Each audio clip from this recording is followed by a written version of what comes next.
I'm Monica Tucker, and I'm here to give a speech about how addiction is a brain disorder rather than a moral defect.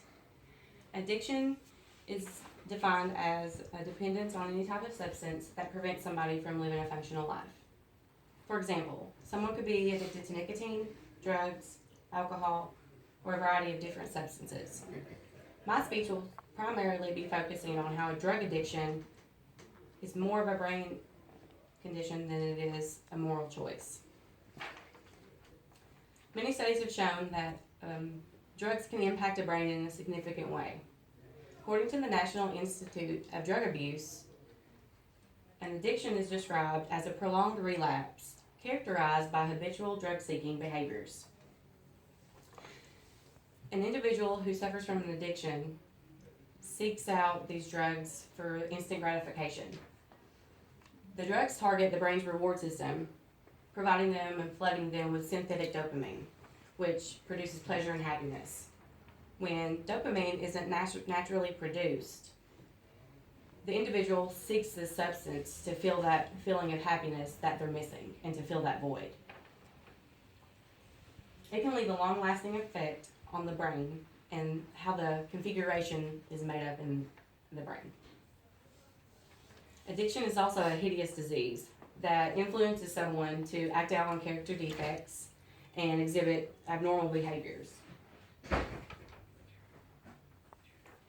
Addiction can leave a long-lasting effect on the brain, affecting the chemistry and the mood and the behaviors and actions of an individual.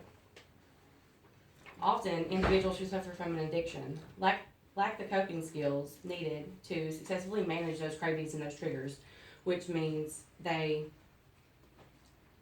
fueled by the need to feel something and to feel nothing. They're fueled to feel nothing. It's common for people who have not personally experienced an addiction to believe it's a moral issue rather than a condition that affects somebody significantly every day of their life. The stigma associated with addiction often prevents individuals from seeking treatment, and it steers them away from that and fears that someone's going to judge them. According to according to the drug abuse website, it states that 37% of college students fear seeking treatment for their drug addiction for the simple fact that they're afraid of that stigma that's associated with it.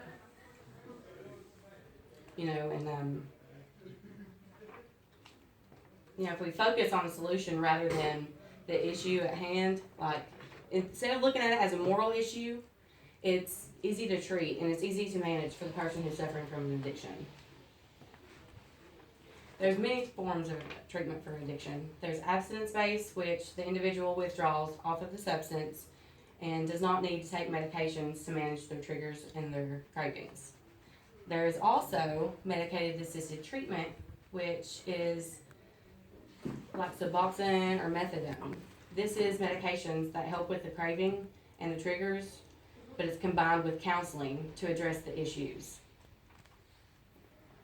Honestly, any form of treatment can help an individual who is suffering from an addiction. And, much like chronic illness, like high blood pressure or COPD, there is relapse that happens often. When this happens in this type of situation, the individual's treatment plan will need to be readjusted, and there needs to be ways for them to be aware of the situation that they're putting themselves in. An addiction doesn't really prevent somebody from living their life. Provided that they gain the knowledge and the coping skills and the support system that will help them build a solid foundation for their recovery, they can live a productive life and be productive members of society. So ultimately, the brain is affected by drugs, and it's a neurological issue more than a moral defect. Thank you. Yay.